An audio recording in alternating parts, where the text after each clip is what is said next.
സ്വതന്ത്ര സംഘടനയായി പ്രവർത്തിക്കാൻ പരിമിതികളുണ്ടെന്ന് ഡിവൈഎഫ്ഐ. ഇത് പരിഹരിക്കാൻ ശ്രമിക്കണമെന്നും തിരൂരിൽ നടക്കുന്ന സംസ്ഥാന സമ്മേളനത്തിൽ പ്രതിനിധികൾ ആവശ്യമുന്നയിച്ചു.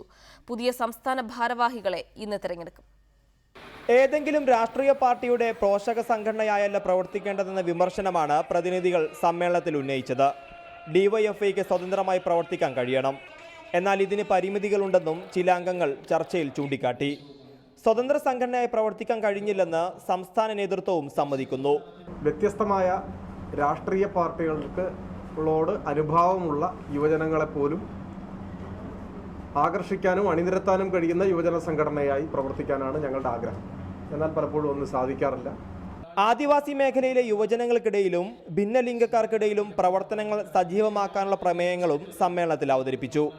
ഇന്ന് പുതിയ സംസ്ഥാന ഭാരവാഹികളെ തെരഞ്ഞെടുക്കും. പ്രസിഡന്റ് സ്ഥാനത്തേക്ക് എം ഷംസീറിന്റെ പേരാണ് പരിഗണിക്കുന്നത്. സെക്രട്ടറിയായി എം സ്വരാജ് തുടരാനാണ് സാധ്യത. പി.കെ. ബിജുവിന്റെ പേരും സെക്രട്ടറി സ്ഥാനത്തേക്ക് ഉയർന്നു കേൾക്കുന്നുണ്ട്. റിപ്പോർട്ടർ, മലപ്പുറം.